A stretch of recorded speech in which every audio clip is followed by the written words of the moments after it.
Hello everyone, welcome to another video on the Blue Broad YouTube channel. Now in today's video, we are going to look at the world. Joe is here with me. We're going to look at some things that happen in world sport that maybe we can bring into the AFL. And I guess the purpose of this video is to spark a discussion and a debate about what would work and what wouldn't work. So Joe, this was your idea. What is the premise of your thinking of this? Yeah, I mean, we watch a lot of sport, right? And the Yep. NBA's just kicked off. I've been watching the NFL and the APL's underway. And without footy, there are other sports around that we do engross ourselves in, especially in the off season. And there's a lot that we can and should learn from to better this game. And it's a new dawn for the AFL with Andrew Dillon and Laura Kane taking over, and they've got an opportunity to stamp their own mark on what's already a brilliant game as it is, but to really bring it to another level. And I think there's, we just had a quick discussion pre-show. We've got nine or 10 things we're going to discuss today that, I think it could add serious value to the AFL and in broadening the scope and reach of a game that we love that, could make it more enjoyable for us or could open doors for people that don't necessarily know what the game's about. So yeah. So Should some always of the be things looking that we'll to go improve. Should always be looking to improve. So some of the things we'll go through relate to the game. Some of them will relate to outside the game, media, content. So maybe we'll just go one for one and you can start us off. All right, let's do it. All right, I'm going to kick off with, I'm going to look at the F1. So, and the AFL kind of did this in 2020 through the COVID year, and they've done it once. And I think they actually did it quite well. I'm not sure why they haven't done it since. But they had that Prime limited series on that limited series on Amazon Prime that gave everyone a little bit of an insight into, the change rooms and coaches box and game day and how it all operates. And I think with the success of F1 and how that's broadened the audience for that sport over the last 5 or 6 years with Drive to Survive on Netflix, I feel like the AFL needs to go all in on this. And I know that there's likely going to be some rights agreements that might put restrictions on this in terms of what they've got for Fox Footy and Channel 7. But if there's any scope for the AFL to engage Netflix in particular, to Netflix AU, but whatever it may be, but one of the bigger streaming platforms to really utilize that to broaden the game, I feel like that's a no-brainer. Look, It's really one of the only sports that I can think of that doesn't have that ongoing limited series with it at the moment. Like the NFL's got one, the NBA's had one. Like there's heaps. There's heaps. They invest in I forget the name of it. What's the name of the show they do on Stan where they've got like the player movement that happens every year? Yeah, the agents. I can't remember the name of it either. But yeah, the one with all the agents and whatnot. Yeah. Yeah, I think it's called Show Me the Money. And I mean, Yes. I love it. I just think if we're doing that, why aren't we doing one for a team during the season? Because I It'd think be brilliant. Yeah, I think telling the story of there's so many players that make up a team, plus the coaches, plus everything else. There's so many different layers that you could, it wouldn't be hard to make a series. I guess the question comes around funding and, whether it's Netflix or Amazon or Stan or one of these platforms, or whether you keep it in-house and you just do it as like an AFL doco. But I guess your point is more around getting them on one of these big platforms, right? Go all out. Go all out. I remember the first season of Drive to Survive, they couldn't get the big teams on board. The bigger teams wanted to sort of sit back and see what it was all about first, and it was more so about those mid-level teams fighting for like third or fourth or fifth and those, those sort of battles. But once the bigger teams came on board and they went all out with it, it just took off. And I feel like if you're going to do it, you've got to do it, and you've got to do it properly. So you let all the teams know this is what we're doing, this is how we're going to engage. And you go from there. And I think it just adds tremendous value to any sport that has tried to do it. Golf did it. Even if it's just at a club level, like with the All or Nothing series that the Spurs have done and Arsenal have done in the Premier League. It's insight into football land that we just don't get. And I feel like it's a massive missing piece at the moment. I like it. I mean, we would all love a Carlton-based one. I'm sure Yeah. we would, and we would be glued to it. Mine, my first one is kind of not dissimilar to what you've said, but each team to have its own OTT platform, or the league to have its own OTT platform. So what I mean by that is we have KO, we have Netflix, we have these platforms. We have individual ones for, let's just say, Carlton. So Barcelona have their own version of it. Arsenal have their own version of it. In my mind, the Carlton OTT platform, whatever it's called, you can what it's basically a 24/7 platform with content all day, every day. Whether you're scheduling every game of the season, you go to last season, the season before that, whatever. But the whole idea is you have content on this thing 24/7. You pay a subscription. It's a subscription model. Within there, you may have advertising. I'm not sure, but I think there is an opportunity at some point in the future to do this, to get your current fans even more engaged with it. Because I think if you could turn on a channel on Foxtel, for example, and it was just Carlton 24/7, I'm sure that most Carlton supporters would have that on in the background even if they weren't watching. No doubt, because we all throughout the work week, especially after a win, I know all of us watch the replay at least 2 or 3 times. So, and that's just the Mhm, replay, let alone mhm. any other content. So, I absolutely, and I dare say you'd pay at least $10 a month for that easily, Yeah. easily, I without mean, question. there are challenges with that. Like, these are all utopian answers that we're giving. I mean, the challenges are getting the rights holders to give up the rights to the games in the last couple of years and the previous deal, all of that, but I'm just saying best case scenario, you have access to every game ever played, ever televised to go on this platform. You may even bring content creators onto this platform for a nightly show during the week. And you just, yeah. Um, I don't know if we're big enough, but I love how Barcelona and Arsenal do it. You've got to pull the trigger on these things at some point, right? Like, it's what helps you become bigger.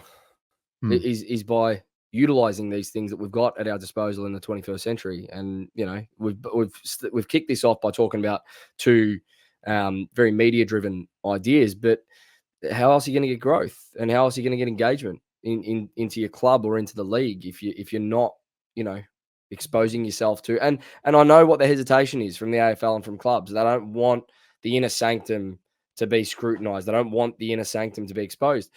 It only did wonders for the F1 by understanding the politics and the drama and all of this sort of stuff.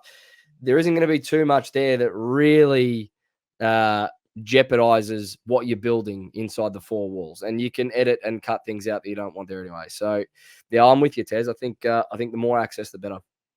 Hmm. All right. What do you got? What's next? Yeah, before I get onto the on-field, like in terms of maybe changing a few rules and whatnot, and it's a contentious one, changing rules, but I feel like there's a few that we actually probably need to bring in to try and enhance the rate of play.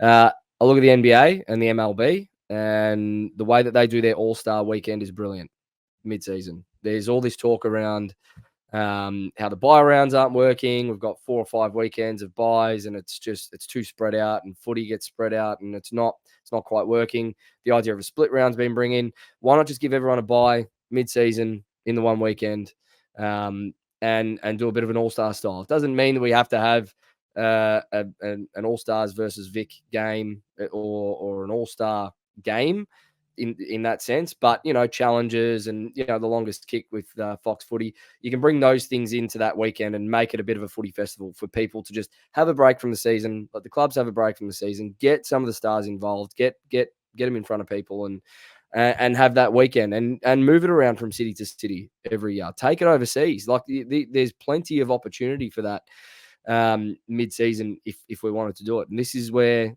some will criticize and say these are two big picture ideas, but you've got to be big picture when you're an organization striving for growth, and that is genuinely what the AFL is trying to do at the moment. Mm. So is this like you have certain game, I don't know if you call them games. So, like, the NBA has the skills challenge. So do you have like the set shot challenge, or I Yeah, mean, you said the longest kick. So different variations, like you build it into like a footy festival type thing. yeah.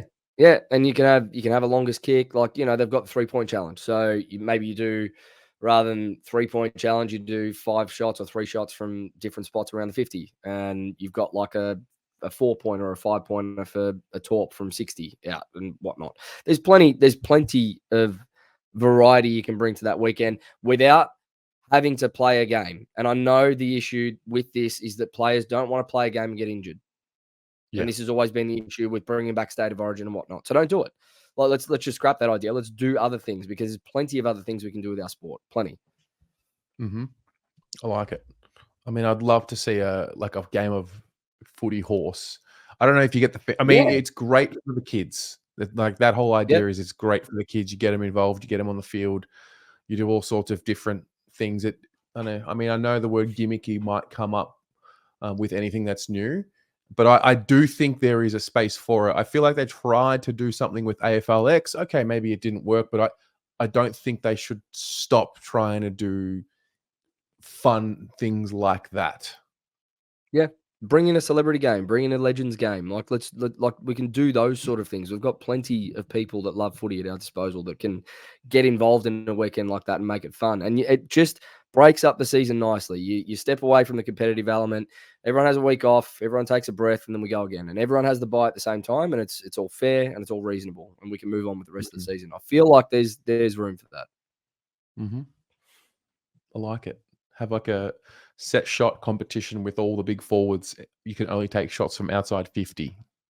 Yeah, whatever it is. Mm, There's plenty you can do. Plenty. mm. All right.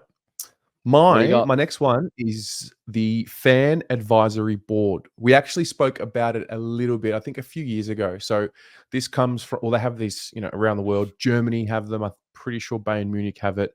Tottenham definitely have it. And in summary, what is a Fan Advisory Board? Basically, it's just uh, it's a channel of communication between senior figures in your fan base who have a real pulse on the club from the fan perspective. And then you've got the board and the administrators. Now, that's not to say that the administrators don't have a pulse on the club. Of course they do. But I think the fan just feels it differently. The fan doesn't think about things too much from a commercial lens. That's not their job.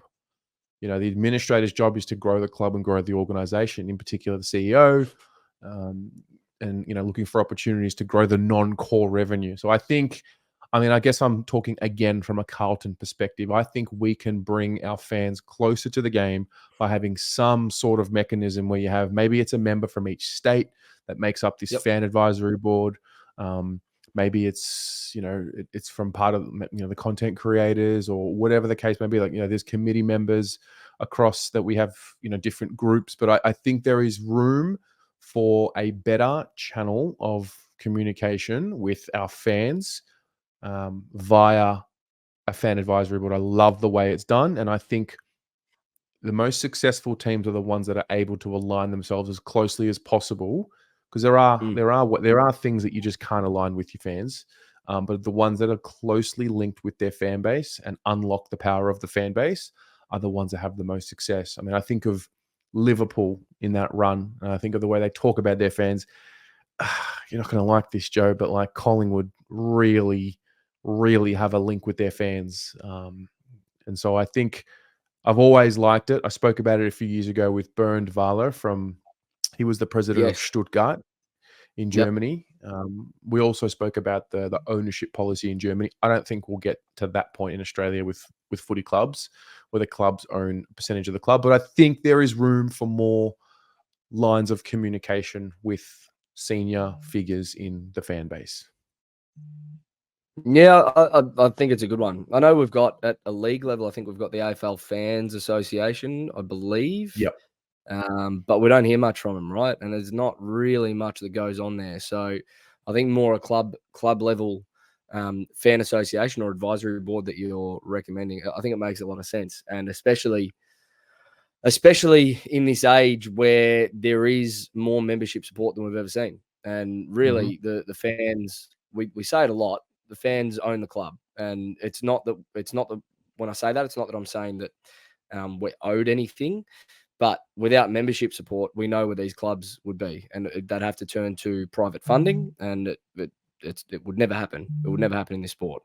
So I think there is definitely not just room for it, but I think there's actually almost going to become a requirement for some sort of advisory board for members and fans by the clubs in coming years, because you can see the value again that it adds to football clubs overseas, and they're massive. They are huge, and if we want to get to that, we're not going to get to that on that global scale. But if you shrink it down, and then relative to where this league is at, clubs like Carlton, Richmond, Collingwood, West Coast, like they should all be engaging in this area, because it's necessary. It's not just a nice to have. It would be necessary in the years to come. Yeah, and I think what happens as clubs grow, I mean, we're about to have our third or fourth club tick over 100. Like next year, Carlton will have over 100,000 members, I would have thought. Yep. Therefore, we're about to add another club in the league that has 100,000 members. And I feel like the more a club membership grows, the more disparity there is between, let's call it the white collar and the blue collar. And I think For sure. there has to be a mechanism to not have everyone. I don't think everyone can be completely on the same page because they've got different interests, but there's got to be a mechanism to make sure there's a well-rounded representation of the fans. For sure. 100% agree. 100% agree. Mm. All right, I'm going to switch to the on-field now, and start with where am I going to start here? I've got three. I'm gonna stick with American sports to start, because I've been watching the NFL. I've been watching the NFL, and there's something that has always been a bugbear for me in footy, and it's not really spoken about a hell of a lot. We've got a 50-meter penalty in place for misdemeanors on the field, but that 50-meter penalty applies to severe, mild, and almost non-existent misdemeanors a lot of the time. So you could have a 50-meter penalty given for just stepping the mark. You could also be given a 50-meter penalty for hitting someone off the ball. So you watch the NFL, the referees have a lot more, what would you say? A lot more freedom to make a call on the severity of what a misdemeanor looks like. And based on that call, they've got the ability to give a 5, 10, or 15-yard penalty. So why in the hell has this sport not adopted something like that over the last 10 years? I don't know, because you can bring in rules around standing on the mark and whatnot. Now, I think that's added an element to the game that has been of massive benefit to the way football is played these days with that stand rule. But there's so many people that say that a 50-meter penalty is too harsh for that. And I agree. So why not make it a 15-meter penalty or a 20-meter penalty, or give the referee or the umpire, give the umpire the ability to make a call on whether it should be 10, 20, 25, 30, whatever they think is required in that moment, and leave the 50-meter penalty in for something that's more severe, because you don't want to see 50-meter penalties given for just kicking the ball away, or and it may be a mistake. If it's a deliberate kicking the ball away after a free kick's been given, sure. But I look back to just after halftime of the Carlton-Brisbane game in the prelim, Cripps doesn't hear the whistle, doesn't know what's going on, kicks the ball literally as soon as the free kick's given, and it's a 50-meter penalty and goal to Brisbane. And we lose a lot of momentum coming in out of halftime.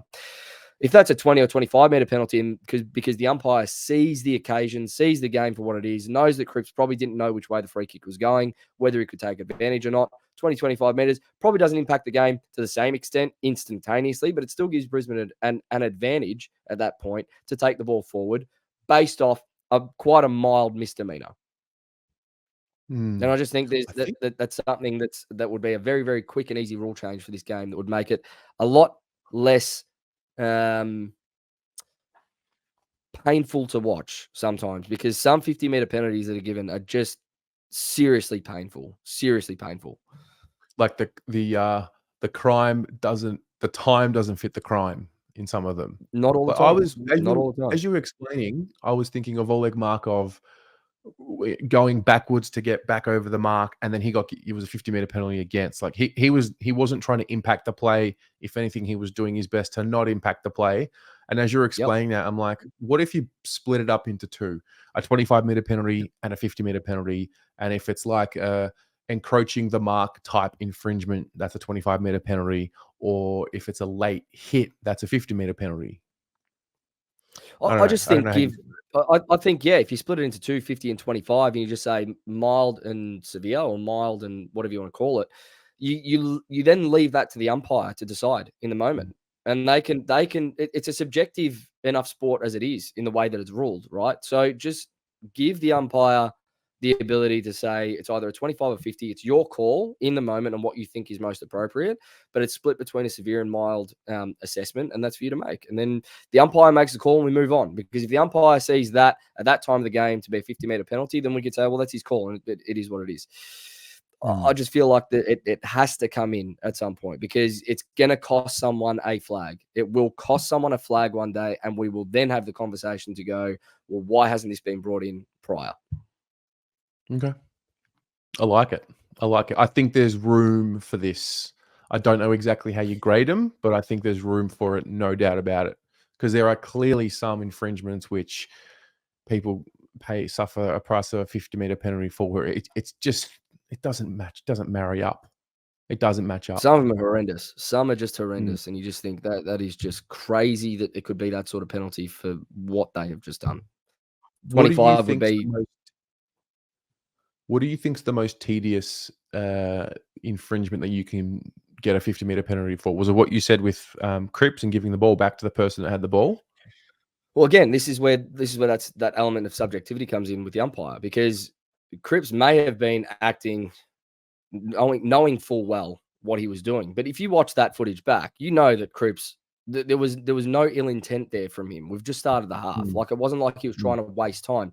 If there's genuine time wasting, sure, like, no problem, give the 50-meter penalty. But if it's a genuine mistake off something like that, 25 seems fair. But like you said, whether it's the stand rule and you're going backwards, like, because you haven't heard the call on grand final day, 25. It's way more fair than a 50. Because then on the opposite end of it, you've seen 50-meter penalties given for hits off the ball or late hits to marking contests. Like that's a 50-meter penalty every day. You can't come in late and crush a bloke in a marking contest when you got no right to be there. That should be a 50-meter penalty. But we're saying that has the same penalty as someone just stepping one toe over the mark or stepping one toe back after being told to stand.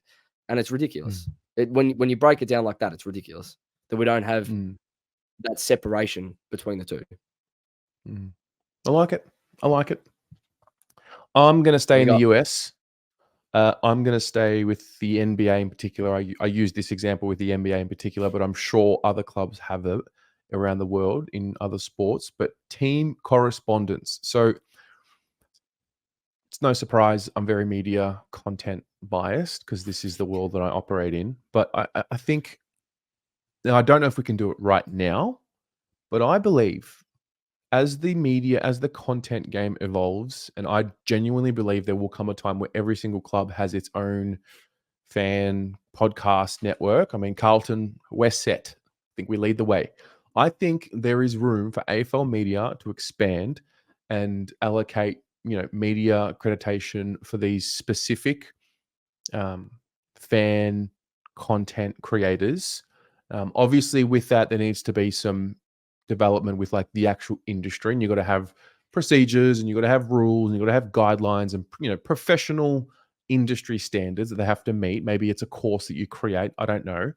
Um, but I think every team should have its own correspondent, and I think that Yep. way fans will tune in more to the mainstream media, or they'll just be more aligned with their club, AFL media in general, because they know that the person talking about their club has an actual intimate understanding of their club.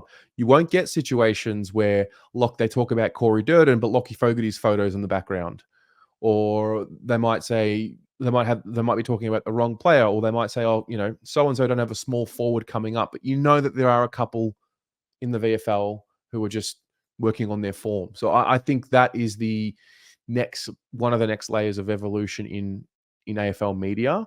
Right now you have, I don't know, let's just put a blanket. How many journos do you have? Let's say 25, 30. Is Yeah, that between Fox Footy reasonable? and AFL Media, probably 25, 30. Yeah. 25, 30 to cover 18 clubs is wild to me. Yeah. and wild to me. So Well, I you just think don't get there the is. quality across. You don't get the Yeah. quality across each of those clubs, and you see that a lot of the time there's this rhetoric from the public, especially from the interstate teams, around Vic bias, and there is. Like if honestly, if you watch Fox Footy, they don't talk about Port Adelaide a hell of a lot. It took them Mhm. like until they were on a 6 or 7 game win streak for them to really start to consider actually speaking about it this year. Mhm. And it's crazy to me. Like, we're a national league. I get it. Like, we still play the grand final at the MCG. It's tradition. Like, whatever. There's certain things that may not go away, but there's no excuse for not having quality content for all 18 clubs at this point. And like you said, someone that knows each of those clubs intimately and can speak about them intimately on any given notice, any given day. Mhm. Send them to press conferences.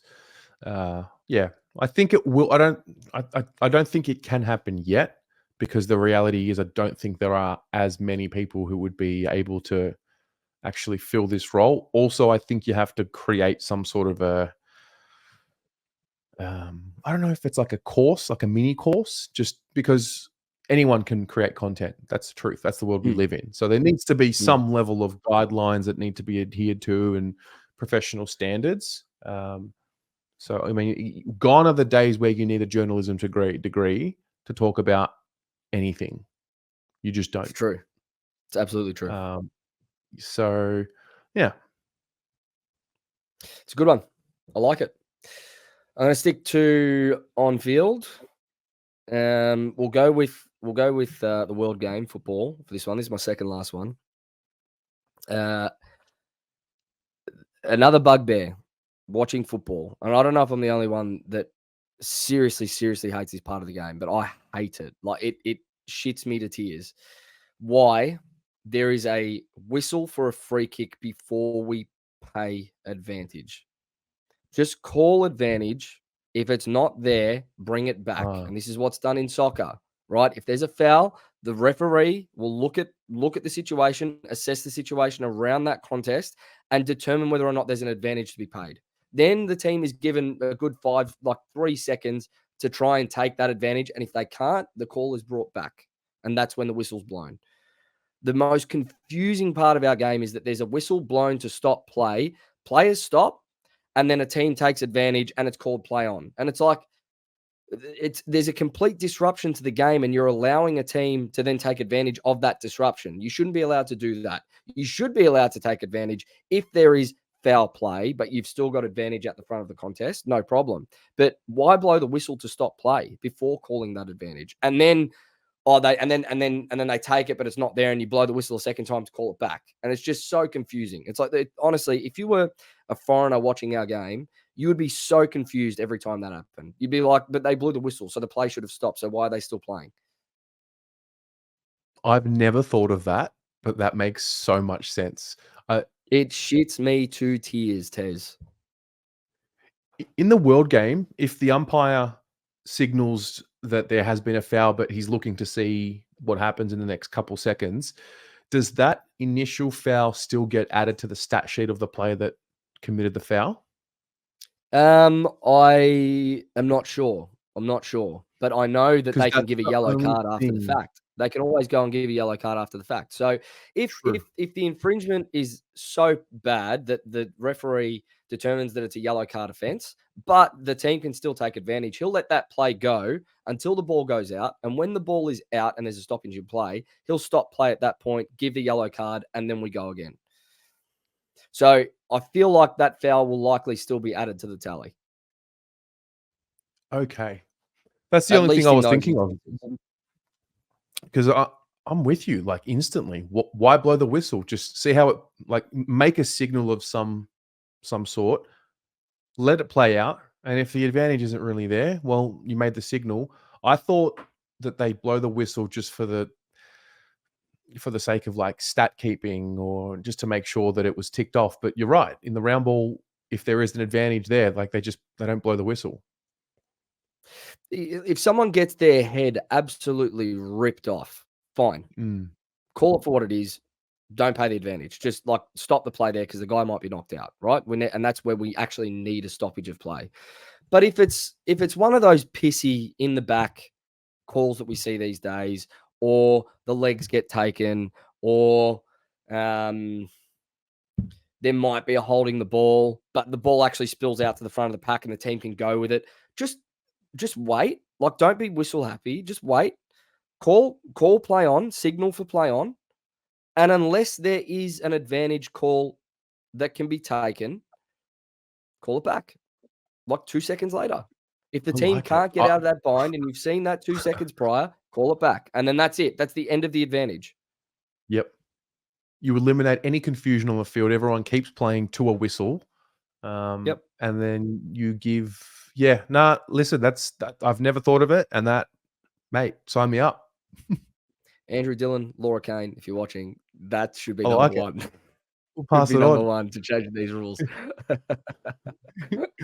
All right, I've got one. So Kane Corns is actually an advocate of this. Make player salaries public. So the argument that I can create in the most simple and effective way is this. We scrutinize it anyway. Yep. Why wouldn't you want the scrutiny to be based on fact rather than conjecture? We are going to, the industry will scrutinize it anyway. If anything, it'll give media more content, more discussion points. It'll create more, it'll break down barriers of how we analyze players. We'll be able to put a better value on players, and we won't be in the dark. Like, I mean, you remember Zach Williams? It was like, oh, he's on $1 million a year. It's like, oh, actually, it's $850, and then it was $750, and then it was, like, if we're going to scrutinize players' salaries, allow it to be based off what the actual numbers are. I think it's just a no-brainer. Yep, I like it. But the same with Jack Martin. There was a time where everyone was like, he's on $1 million a year. It's like, no, he was on $1 million for the first year. This is how it came. He was on $1 million for the first year. Then it was 500, and then whatever it was front ended, and then it was like, oh, okay, that makes sense. But you're right. If we're going to scrutinize it anyway, what's the difference? Like, just give us the facts. Yeah. So then at least we're speaking in fact. We're not just speaking Correct. in rumor and innuendo. It's ridiculous. The worst thing that can happen is a narrative grows that is untrue. I think, especially in the context of where we are today, where we have such access to our athletes and we are so close to them. I think the AFL, I think we are closer to our athletes in the AFL, I would argue, more than most leagues in the world. Yeah. Yeah, I would say so. I would say so. Smaller league, more local. Yeah. Yep. So that's mine. I like it. Oh, one last one to finish off. From tennis and from many other sports, but I'll use tennis as the example because they do it very well. They've got a players' challenge and they've got 3 each set that they can use, and then it resets. Bring in a coach's challenge for anything that a coach wants to challenge and wants a replay of and wants a revised call of. And what this does is that you're not stopping. It gives, first and foremost, it gives, in the instance of goal line decisions, it gives the goal umpire back their ability to make a decision. So let them just make a call. Just let them make a call. We don't have to do this little song and dance between the goal umpire and the field umpire where the goal umpire is like, hey, I want to check this, blah, blah, blah. Just make the call. And if the coach sees it, and they can have 2.5 or 1.5, two for a game, whatever. And if you're successful, you keep it. If you're not successful, you lose it. If a coach sees it and goes, no, I think that was actually touched on the line, can we review it? Stop the play, review, and on we go. And what it will stop is that we have 3 or 4 reviews a quarter, and it might only be 1 review a quarter. And there's less stoppage in play. There's less start-stop. The game flows a lot more, and we can just get back to playing footy because it's scrutinized to the nth degree by the ARC these days. Still relevant. Still need them there to check goals after they've gone through, just to make sure there was nothing there. Blah blah blah. But it's those ones like the Caleb Marchbank one where no one actually knew. The goal umpire had some sort of instinct, surely, in his mind where he knew if it was touched or not. Just make the call and let the Melbourne coach say, no, I want to check to see if it was touched. And that's it. I've got a conspiracy theory as to why they've got the arc there, or the score review, and why we see so many. And that is because I think crypto.com have spent too much money. You know, Jules had this theory earlier this year. He said there's Yeah. a reason that we see it, and it's because of that advertising. And I reckon you actually bang on, to be honest. I reckon you bang Yeah, on. and they wanted to negotiate terms to have more reviews so we could see their logo more and more. Yep. That's my Which is conspiracy theory for corruption at today. its finest, really, when you think about it. It's Yeah. not like, what are we doing here? We've had calls overturned that shouldn't be overturned Mhm. on Mhm. the basis of Um, free advertisement, if that's the case. yeah.